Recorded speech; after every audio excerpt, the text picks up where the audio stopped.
everyone, my name is Laura Maxwell. I'm a development coach based in central London.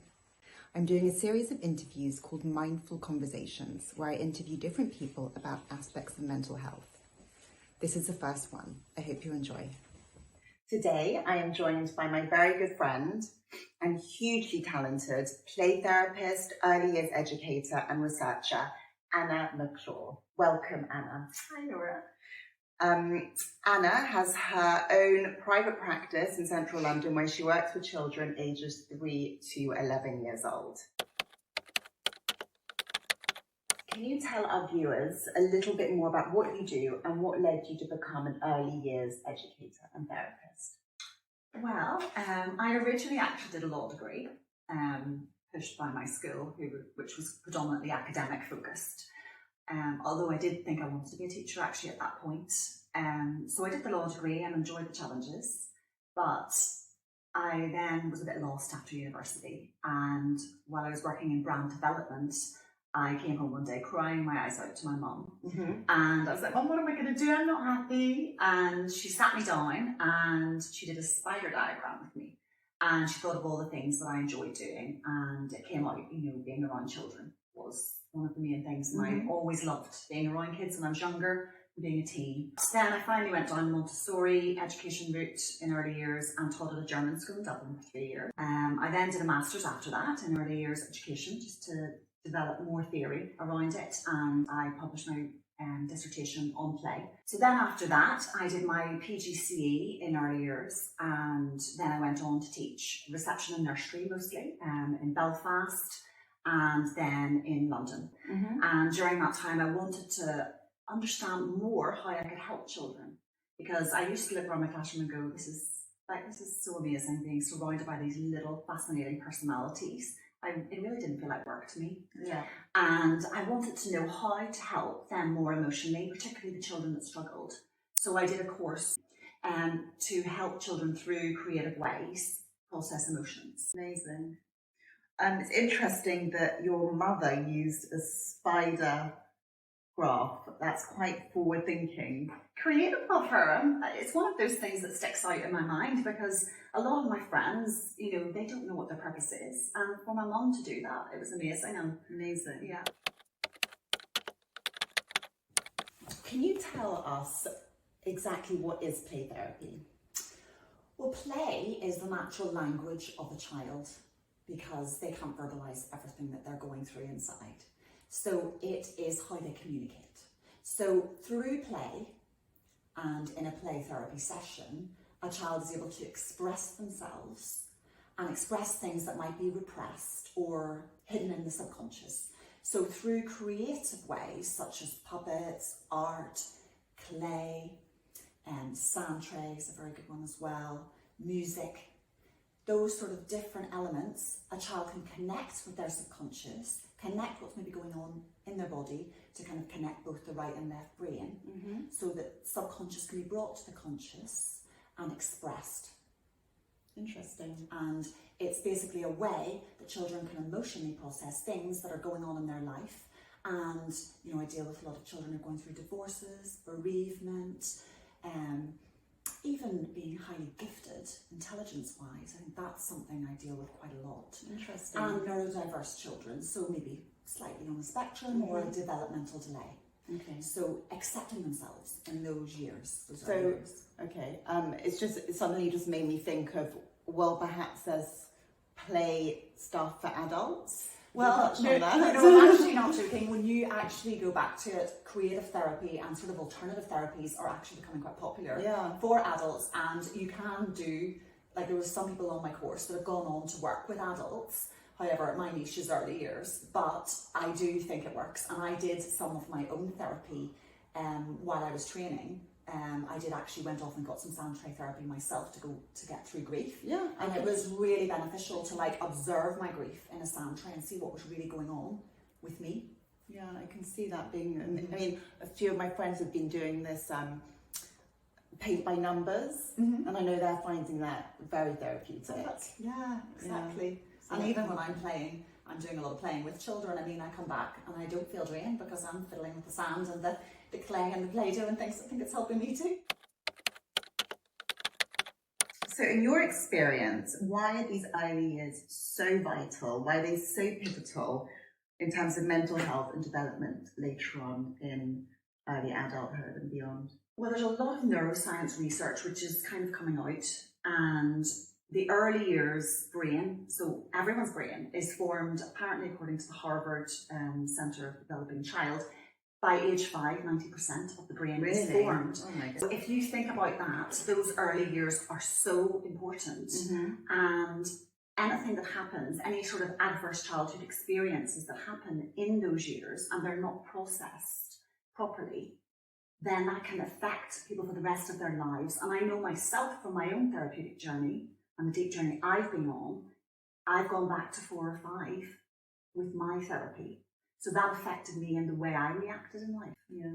So if we can get in during those early years to intervene with the child, help the parent out with maybe some subtle attachment things that they can, tweak, then imagine and have healthier sort of relationships around the child, let the child feel seen, validated.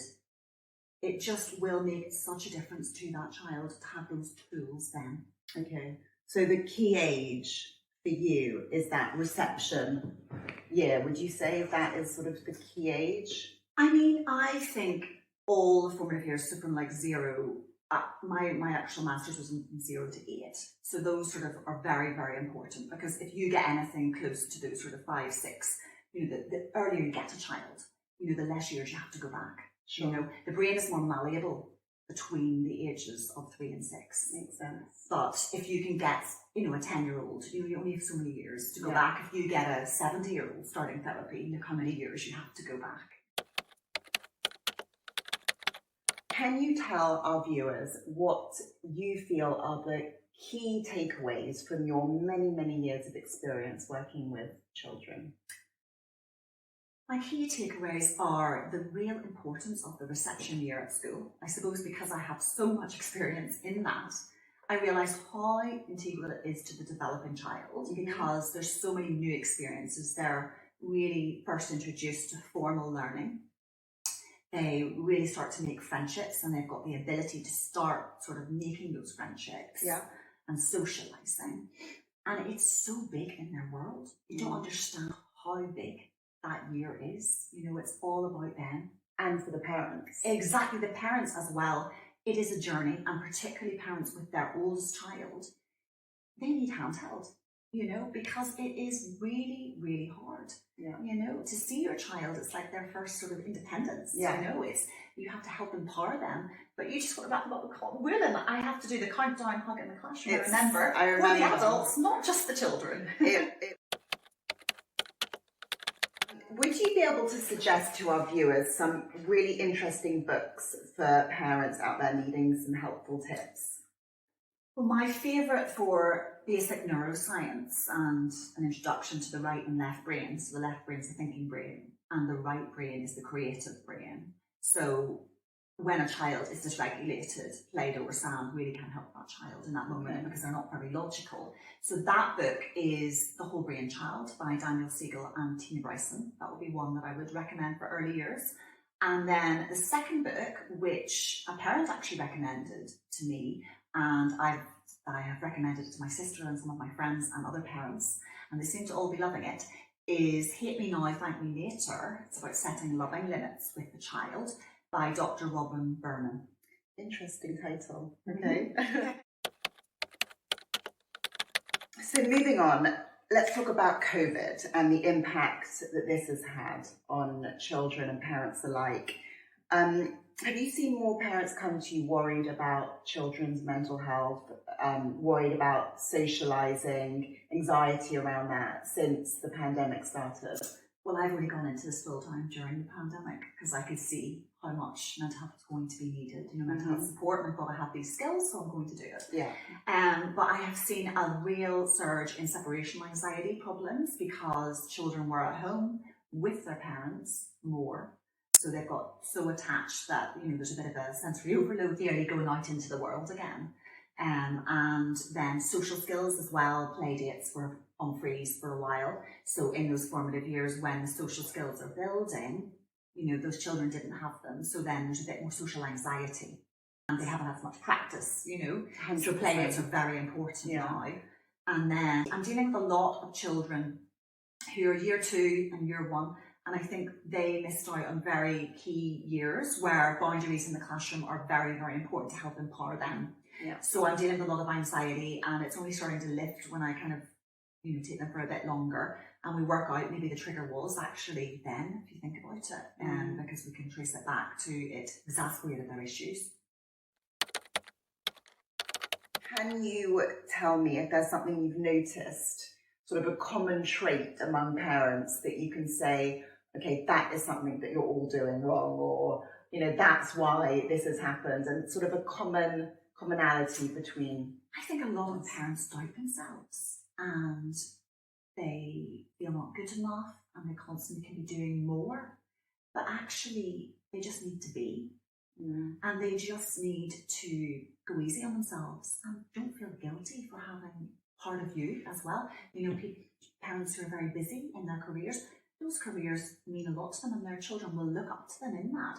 Just if you can find maybe 10 minutes 3 times a week in your schedule for time with your child, sitting there, not doing the homework or something that they should do, something fun, you know, like, and I would really recommend something creative like playing with Play-Doh, baking, you know, sand. I know these sort of things seem really simple, but I'm asking even 10-year-olds I work with to go back to that because some of them are frozen emotionally younger and there's not enough sensory play experiences in the UK. Yeah, that makes so much sense. Do you believe that we repeat the mistakes of our parents? I can only relate to this being an auntie because I'm not a mother yet. And I go home and even though I'm telling all these parents, don't say good boy, good girl, you know, say good sitting, good eating, I go home and my nephew will do something and I'd be like, good boy, because I want my nephew to like me more than anyone in the world. So I see myself making the mistakes that my mum used to do. And in Ireland, there's this validation thing, I think, throughout the whole culture and feeling not good enough and all that stuff. And I can see how hard it would be. That's me as an auntie, so I love my nephew so much, but as a mother, it must be intensified. I don't know how much. So I can see how difficult it is to kind of release yourself from this like subconscious programming of your own childhood. Yeah, I mean, I would definitely agree with that because then I'm definitely trying to watch my language and you know, a word can really change the meaning of what you're saying, and that is something I'm trying to work on, but it's very hard in the heat of the moment to think about how you're phrasing things. Oh my goodness, completely. Thank you so much for joining me today. Oh no, it's a pleasure. Thank you.